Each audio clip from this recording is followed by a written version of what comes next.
You ever get that feeling there's maybe more to reality than what we just see day to day? Oh, yeah, definitely. Like we're only seeing, the tip of the iceberg. Exactly. So today we're doing a deep dive into a YouTube video. It's from the Conscious of the Universe channel. Mm-hmm. And the title is Awakening Your Soul, Understanding Eternal Existence.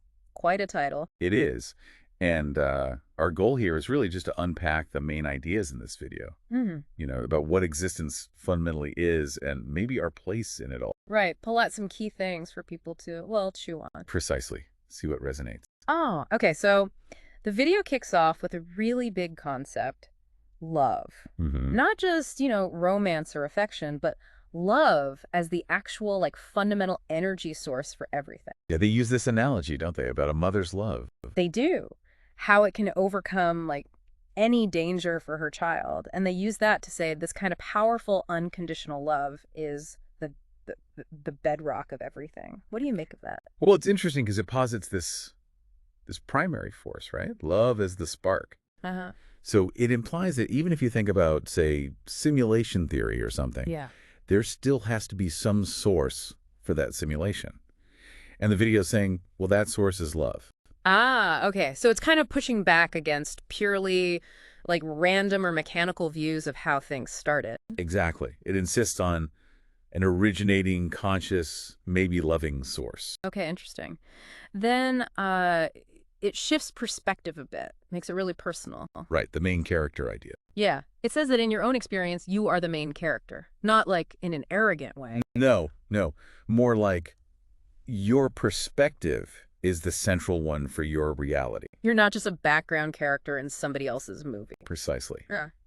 And that links back, doesn't it, to this idea of agency. How so? Well, if you're the main character, it suggests you're actively participating, maybe even, creating your experience. Right, not just passively watching things happen to you. Which is something the video then kind of contrasts with, this feeling of being weakened. Yeah, they actually use that word weakened, claiming people have been sort of conditioned into believing they don't have control. And it raises the question of, well, how? How might that happen? The video does touch on potential mechanisms. It mentions a lowering of the electromagnetic field of our bodies. Okay. And also what it calls aggressive attacks on our physical health. That seems to be the implication, that these things might keep people more dormant, less aware of their own power or role. And tied into that, the idea of getting rid of ego. How does that connect? Well, it seems they're linking the ego to our current, maybe limited physical experience. Yeah. And this process of letting go of the ego, it relates to the state of being when one leaves. The video briefly suggests that who you really are, your true essence, is something beyond that ego. So the ego is maybe like a temporary identity that hides the deeper self. That seems to be the gist of it, yeah. Yeah.